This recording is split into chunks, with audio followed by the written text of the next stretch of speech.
As someone who's sought out novel experiences for years, whether they be the inner adventure of meditation or the outer adventure of travel, I've learned that what matters most is not reaching these peak experiences, but how do they integrate in our lives moving forward when they're finished. In last week's vlog, we finished off in the mountains of Costa Rica, where I just finished meditating and fasting with the Tibetan Buddhist monk. And if you're anything like me, you're probably curious, what's the actual impact? Would an experience like this be worth it to create meaningful change in your life? Or would I just go back to the way I was living before? So in this week's vlog, it's going to be more of like a solo cast episode. I want to show you 2 snapshots, 1 week following the retreat. And the second snapshot is 1 year plus a little bit more following the retreat. Hopefully you can learn something. I'm going to give you a little bit of background. Otherwise you can skip this and just go to the timestamp listed above. While backpacking Costa Rica, slowly trying to build a heart-centered life, I met a Tibetan Buddhist Lama at a day event.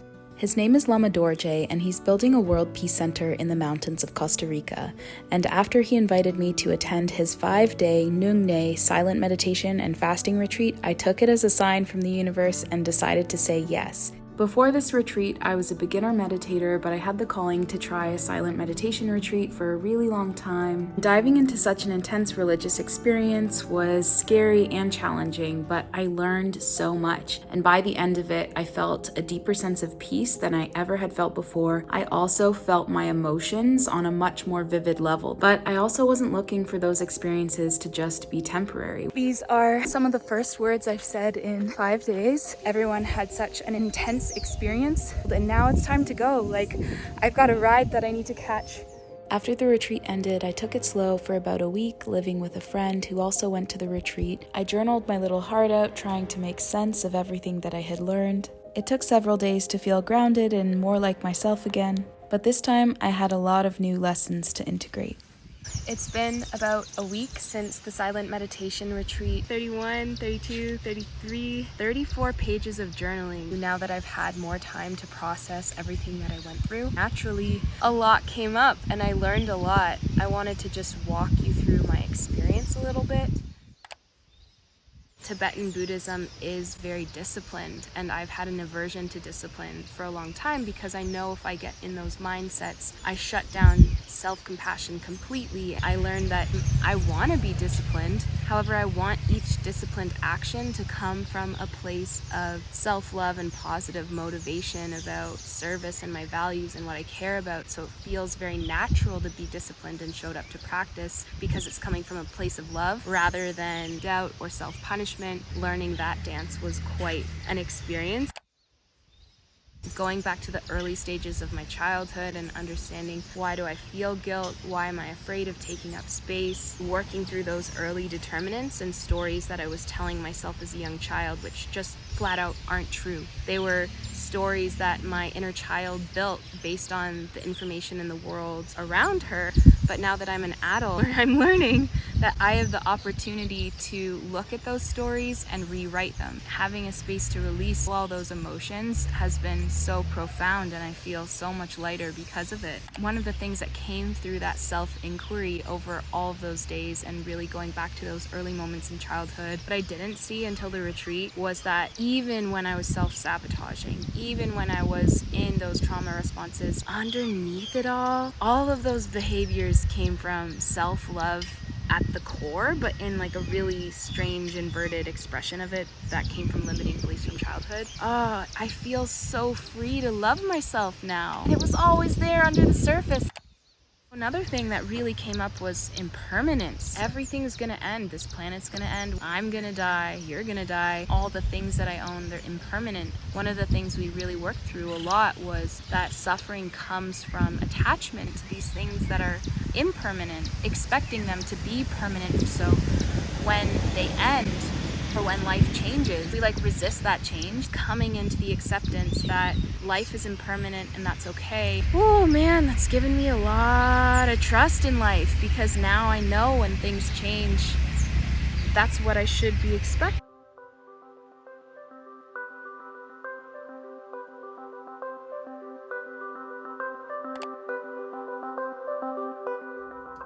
And now we're here back in my apartment, 1 year and a little bit more past the silent meditation retreat. And I want to share with you some key lessons that have stayed with me. First and foremost, the lesson of impermanence and non-attachment has deeply stayed with me. Knowing what impermanence is and how to cultivate non-attachment has allowed me to move through some of the tougher chapters in my life when I've lost people or things, navigating mental health challenges. The only constant in life is change.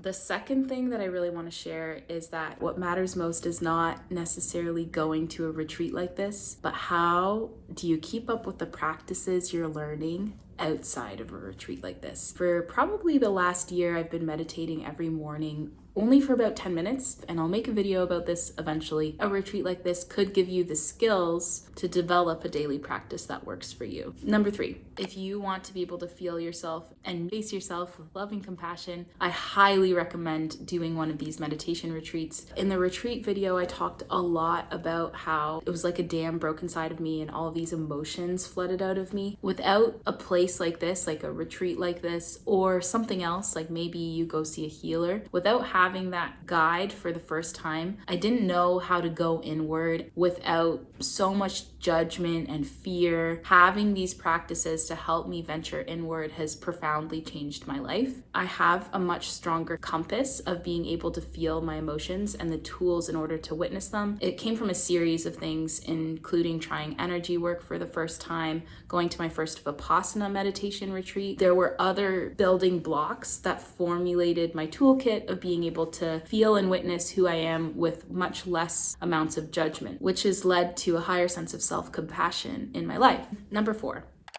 Since the meditation retreat, my connection to nature has only deepened. What the Lama Dorje Silent Meditation Retreat gave me was this hyper sense of awareness, and that perspective changed my worldview enough to continue looking for the aliveness of nature around me everywhere I went. And now, not as intensely as on the meditation retreat, but I feel the aliveness of life around me all the time, and it is beautiful. And I'm so grateful for these practices like meditation that are able to help cultivate this sense of awareness in our lives. And lastly, number 5, as time progressed, I discovered that Buddhism was not the right path for me. And that's okay. But I wouldn't have known that unless I tried. At the back of my mind for years, I was always so curious about Buddhism. Being able to spend so much time with a Buddhist monk allowed me to explore those curiosities and formulate a worldview that was stronger and more connected to who I am. Since the meditation retreat ended, I pursued meditation in various forms, whether that be Vipassana or some of these new age meditations online, and I felt in my heart that Buddhism was not the right path for me. The piece that I'm taking from that is, even if you try one of these highly transformational experiences like this, keep an open mind. It might be for you to pursue this pathway or lineage forever, or if you're just exploring with an open heart, there might be other pathways out there that align more with who you are and your values. So there you have it. 5 ways that this meditation retreat has impacted me. I know it's not just this retreat that's impacted me, it's been other things too, but life builds on itself that way. If I hadn't done the meditation retreat, I might not have pursued meditation afterwards. These things compound. I'd also like a moment to thank you all for being here. I've been getting some really amazing comments on some of the last videos about people who are opening up about their experiences. Thank you so much. What I'm creating for is to create an interaction between myself and you, and together it's like creating a space for learning to occur. I really appreciate the discussions we've been having. Okay, that was it for this week. See you next week.